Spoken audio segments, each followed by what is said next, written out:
We already used the Crocker clip in the tease, so... Stop! Let me in! I'm not ready! Don't yell! Believe in fairies! The Fae, some of the most mysterious beings to be found in the realm of mythological creatures. Of course, what counts as one varies depending on who you ask and what the setting is. For our purposes, a Fae is an ethereal creature usually depicted as elegant or mischievous non-human entities with otherworldly powers. On that note, yokai and Jinn are acceptable for this list. Ghosts and demons, however, are not. Granted, some Fae are depicted as such, so that should be clarified firsthand if need be.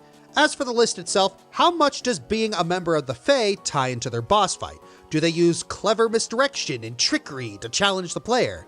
These are the top 10 Fae bosses.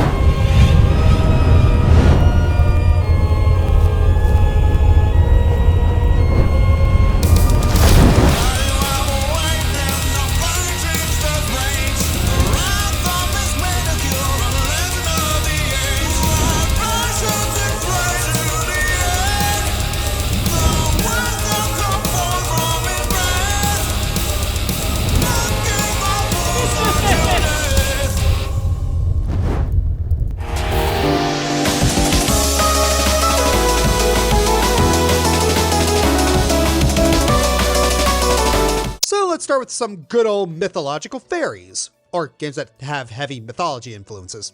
Kind of the same thing at its core.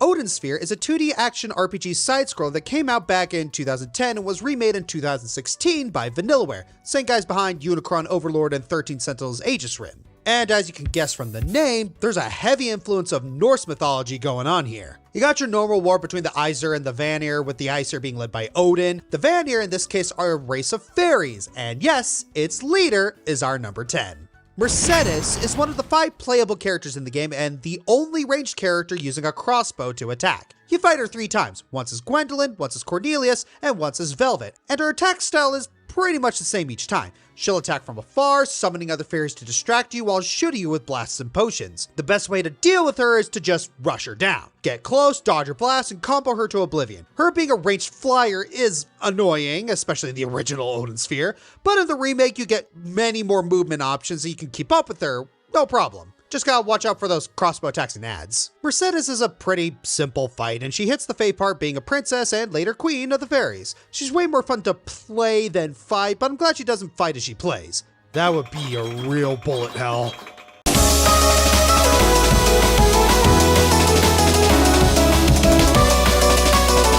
Fairies are a consistent enemy in the Touhou franchise. In just about every game, you'll shoot through hundreds of them as you make your way through each stage. Most of the actual fairy characters are pretty weak in universe and in gameplay, with one massive exception. Clownpiece is an absolute monster of a boss to fight. She uses moons as projectiles, not to mention all of her inexplicably American flag-themed spell cards. The in-universe explanation? She just thought it looked cool when she found it on the moon. And befitting her status as a fairy, she likes to get a bit creative with her attacks. She can fake you out, and her final spell card is a survival one. Clownpiece is often considered to be the hardest boss in Legacy of Lunatic Kingdom, which is often considered to be the hardest Touhou game. Put those together and... wait a minute, this is the number 9 entry for the Fae bosses list. Oh boy, Cyrena's gonna be pissed. The Touhou fans will get it.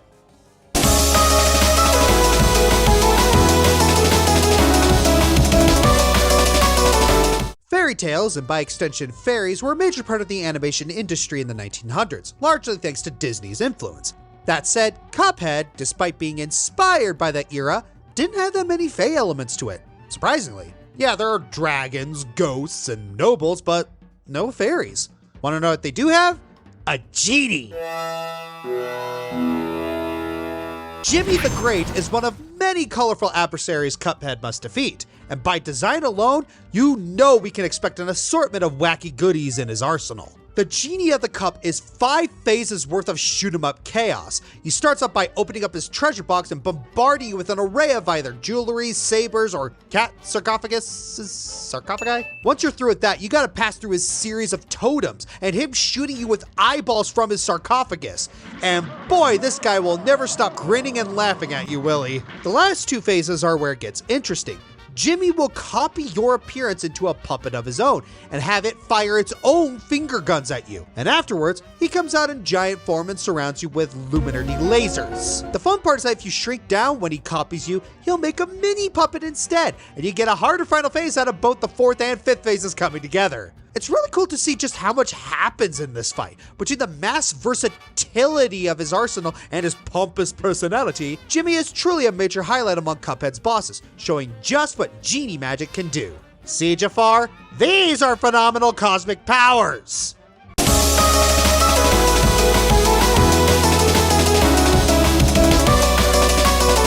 Lewis Carroll's Jabberwock is one of his most famous nonsense poems. The story tells of a man telling his son to beware of a ferocious beast known as the Jabberwock. While there's little context on what the monster actually looks like, we know enough that the son must slay the beast via decapitation! It's a simple story that's brilliantly told through its creative wordplay, and it translates well as a boss fight too. Many years before becoming Bayonetta, young Cereza journeyed through the Avalon Forest. Among the creatures she encounters on her journeys is the Jabberwock, a voracious fairy dragon. And dang if it's not the trippiest looking monster this side of the lake. You barely survive your first encounter with it, and its presence is hinted at throughout the game, which finally culminates in its own boss fight. Word of warning, this is a long fight.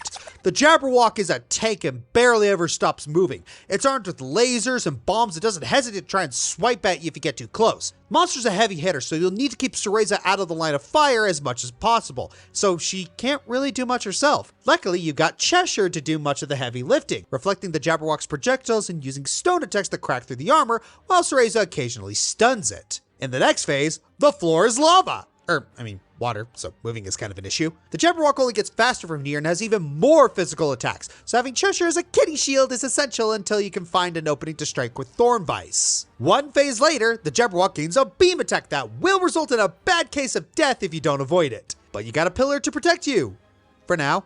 Other than that, it plays out basically the same as phase 2. Finally, you get some semblance of a break in phase 4. The Jabberwock doesn't attack you anymore, but it will fire a flurry of missiles at you occasionally. Meanwhile, you're working to unlock the cage above the monster to finally contain it and end this madness with a swift decapitate.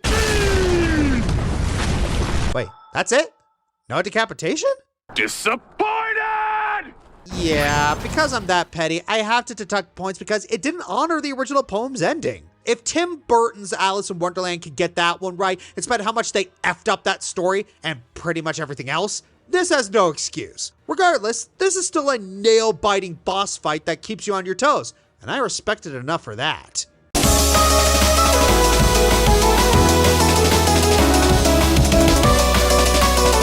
For this entry, I gotta talk about Ninetails. I wish. You know, it's actually kind of surprising how many bosses from Okami end up on these lists. As much as I rant about how much I don't like the game, there are some decent boss fights to be had. Except for Orochi. And as far as Fae bosses go, Okami's got 9 tails. Like, she literally has 9 tails. Really? I'm glad I could clear that up for you. You find this Nanupa-tailed quadruped on Oni Island, where she reigns as ruler of all the land. Ninetails wears the mask of the protagonist, Amaterasu, as a way to mock her divinity. She's got a giant magical sword called the Nine Strike, which she can levitate and use to poke you rapidly like she was a Facebook stalker. On top of that, she will copy all of Amaterasu's attacks, spray toxic liquid from her nails, and even use them to poke you from underneath. Phrasing? Ninetails will occasionally raise Nine Strike to deliver a fatal blow, basically handing you her weak point on a silver platter. Use your brush to summon the power of Thor, and she'll separate into 9 spirits, each one representing one of her tails, and taking on similar appearances and attacks as Evil Rao. Only these spirits all have different attributes based on the masks that Ninetails has on each of her, 9 tails. Once you're able to slay all of them, the Divine Veil is lifted to reveal Ninetails' true form, a beaten up little fox with but a single tail and a single eyeball. From this point on, Ninetails, Wouldn't she be called One Tail now? Yeah, whatever. Will mostly use her charge attack, which admittedly is pretty fast. So fast, in fact, the poor little fox will get all tired, giving you free reign to put her down once and for all. Ninetails is pretty creative as both a Fae boss and a foil fight. Here we have a deceitful spirit that can be split into 9 spirits for you to kill off one by one. Not to mention the fact that's the only other time you fight a quadruped in the game, essentially making Ninetails a dark counterpart to Amaterasu. Almost makes me want to pick up the game again. After all, it's my favorite game, and I can't wait to reach the subscriber goal so I can experience the majesty that... Why do I keep allowing my writers to force me to praise Okami? You can thank me for that. Get out!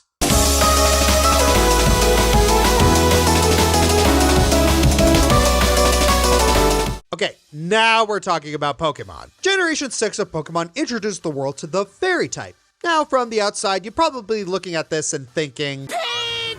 It's pink! It's a mixture of white and red! It's so feminine! It reminds me nothing of the hunt! yeah, I might want to change your tune there, bub. Mechanically, fairy type Pokemon dominate the battlefield. They can easily scrap with dragon, fighting, and dark types, which are big heavy hitters. Its only weaknesses are poison and steel. By the way, love how in actual folklore, Fae being harmed by cold iron. Combine all that with some great dual type options, you got a fantastic type that hits hard, as well as defends against some hard hitters. Now that we've established why fairy types are so great, let's talk about its best user by and far. Opal from Gen 8 stands far beyond all fairy type leaders. An eccentric, kindly old lady with an obsession for all things pink. She's in charge of the Belonely Gym and has one of the more unique challenges. During the preceding battles leading up to her, you'll be asked varying questions about Opal. You get a stat boost for every correct answer, so you better study up because you'll need the extra power if you want to go toe-to-toe with Fairy Granny. I think what I appreciate most about Opal is how on-brand her battle is with Faes.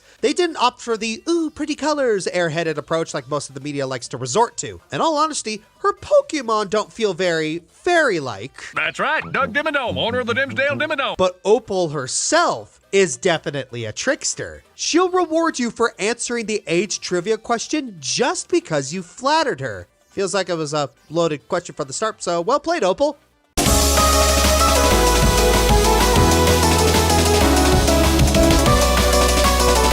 It's a very common misconception to think of fairies as just innocent, mystical, tiny winged humans, but as we've seen on this list, the Fae are much, much more than that. But the most well-known fairies in gaming are pretty one-to-one with this stereotype. Enter the Zelda series and the all-too-common sight of the fairy fountains. Fairies in this game serve as full heals and pretty much just that. Of course, there are a few notable fairies in the game, most famously Navi and her infamy, and the ever-so-enigmatic Great Fairies. From their interesting design in the N64 games to the Fairy Queen's strange childlike nature, Great Fairies are always top tier when it comes to Hyrule's weirdest inhabitants.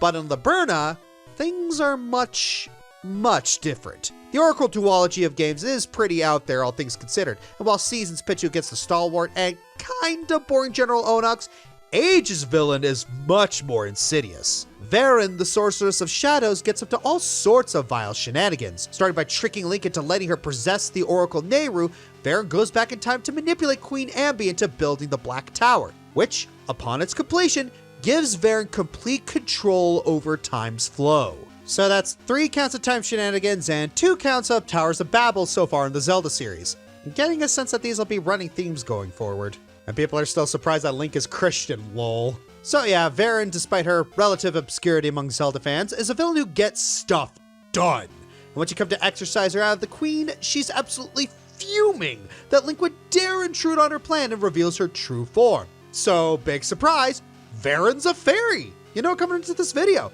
But her design is a stark contrast from all the other fairies in Zelda. She's frankly creepy despite the limitations of the system. A grotesque insectoid fairy with a malicious grin on her face. And oh boy, does she have tricks up her chitinous sleeves. She summons a squad of 4 Dark Links who echo your movements, all while flying around constantly launching projectiles at you. Positioning is key here, because Veran and her attacks are unpredictable, and those Dark Links are going to limit where you can move. Defeat her, and Ralph and Nehru rush to your aid and attempt to escort you out of the now collapsing tower. But Veran having none of that, thought her true form was her final form. not even close! Veran turns out to be a master at shapeshifting, and you're dealing with 3 forms she can swap from. A giant bloated beetle that leaves behind acid where it jumps, a massive bee capable of shooting mini bees at you, and a giant spider, which is a giant spider. Veran even calls these forms vile, and all of them share her monstrous face. Compared to a lot of other Zelda bosses, Veran throws you through the ringer, and her constant transformations leave quite the impression. She's a very good representation of the more monstrous side of the Fae, especially visually. Her more insectoid design is such a unique take compared to the wild designs of other great fairies in Zelda. So yeah, be thankful Navi's on our side, because if she's capable of this, yeah, I'd let her talk my ear off to keep her from turning on me.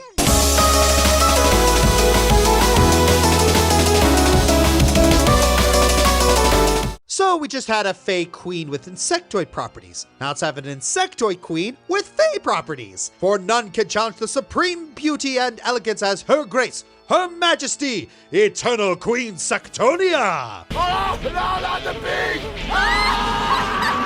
Sectonia is a modern Kirby final boss. Those are good on paper alone, and Sectonia is absolutely no exception. But is she Fae? Yes. Her abilities, as well as being regal, are as mystical as they come. Teleporting, portal creation, just being able to summon minions at a massive jet, yeah, she's pretty Fae-coded, alright. And all else fails, there's the whole planet-sized beanstalk originating from a race of fairies she fuses with. Fae. So with that clarification out of the way, Sectonia's fight is amazing! In the first phase, she's teleporting all over the place, laughing like a maniac and almost toying with you, not wanting to sink down to a lowly peasant. And then phase 2 comes along and, well, allow me to preface my eternal point.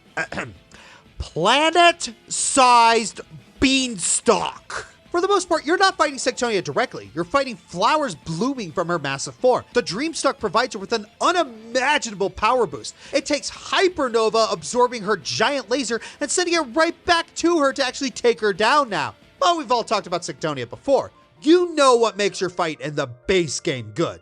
But it's her optional fight in the true arena that really pushes her Fae aspects to the limit. And boy, this one's got some story to it. So after you defeat Sectonia and the Dreamstalk, she falters. But instead of trying one last gambit, she rips herself free of it, tearing her own head off and leaving the Dreamstalk to wilt. This is Sectonia's soul. She's got the usual soul boss attacks, teleporting all over the place while cackling madly, sending out color blades, turning into multicolored paint rain. Oh, and you better believe there's laser spam. By this point, she's lost any shred of sanity she debatably had. Even her beauty-obsessed state before pales in comparison to her now. The pause screens even flat out call her a pitiable husk who can't even remember her original form, and of whom death is a mercy to.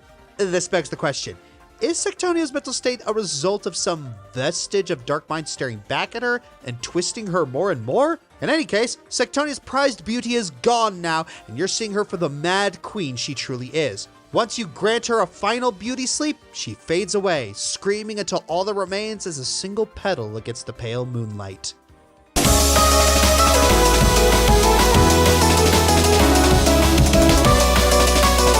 Well, it wouldn't be a Josh Scorcher boss list if we didn't talk about Final Fantasy, and so we travel back to the world of Yorzia for another 14 boss. Or it would be if we weren't talking about the Shadowbringers expansion, which has you go to a whole new world. Yeah, so quickly going over Shadowbringer's story, you are whisked away to a world being corrupted by light of all things. Which does make some sense because, random tangent, in D&D, the Shadowfell is the dark reflection of the world, and the Feywild is the light reflection. In Shadowbringers, you find out that the main source of this corruption are beings known as Light Wardens. You got to kill them all with the power of darkness. And yes, one of these Light Wardens is a fairy, more specifically, Titania, the king of the fairies, or pixie to be more accurate, still a Fae tribe. Titania is more of a title given to whoever is the king of the Fae at the time.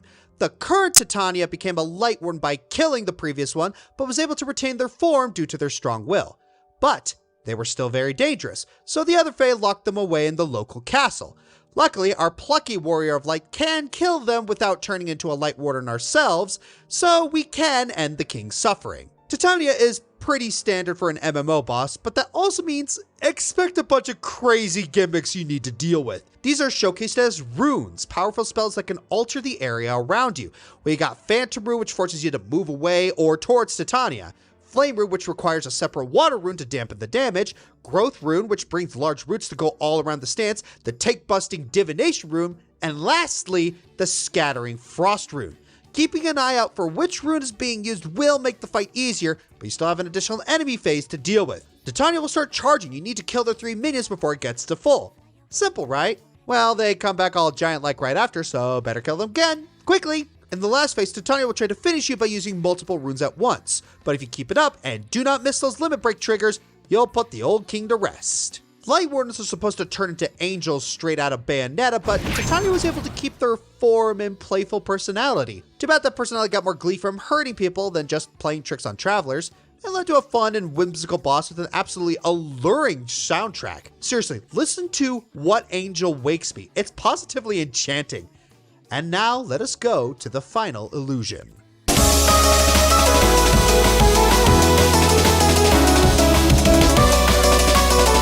Giant Toad, Nio. Need a break from all the beastly bosses? Here's Slippy's cool granddad. The Razor Jin, Sonic and the Secret Rings. His Jordans are fake! The 7 Sirens, Shantae. Really cool how they're all themed after different sea creatures. Even the gross ones. Maleficent, Kingdom Hearts Birth by Sleep. By all accounts, she is a fae. And dang if she doesn't make us feel the hurt while showing us so.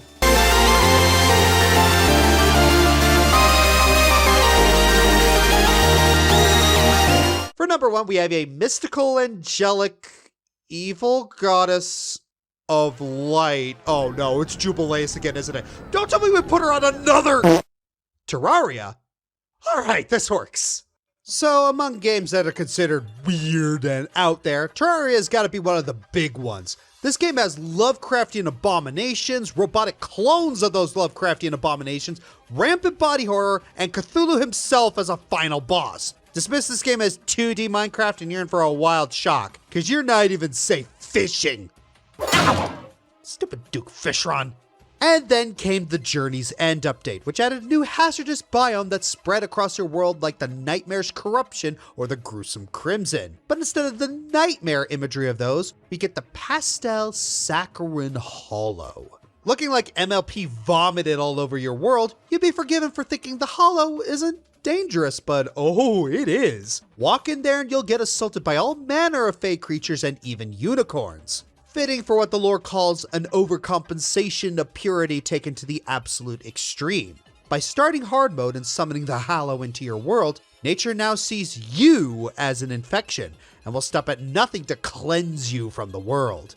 And be warned, if you see an innocent butterfly, the prismatic lacewing, fluttering around at nighttime, do not dare disturb it, lest you awaken the slumbering tyrant, the Queen of the Hallow, the Empress of Light. We mentioned bullet hells before, but this?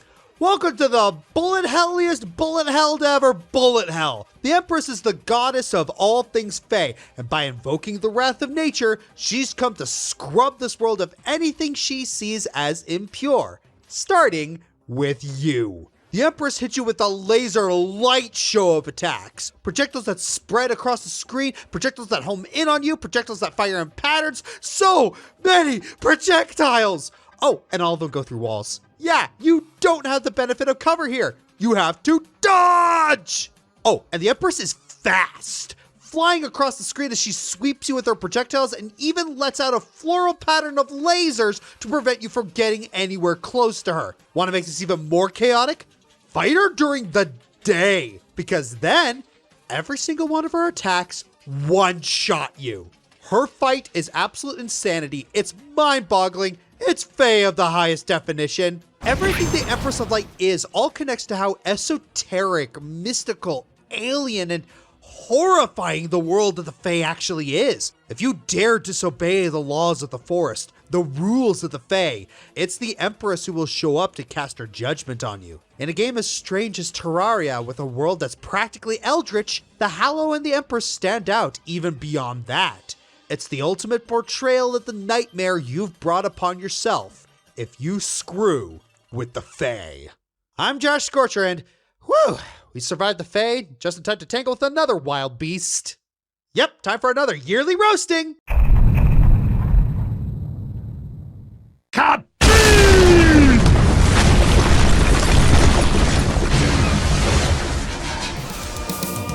Hey everyone, this is Josh. If you like this video, please like, subscribe, leave a comment, and share the video around. Please check out my other social media like my Twitter, Twitch, and Tumblr.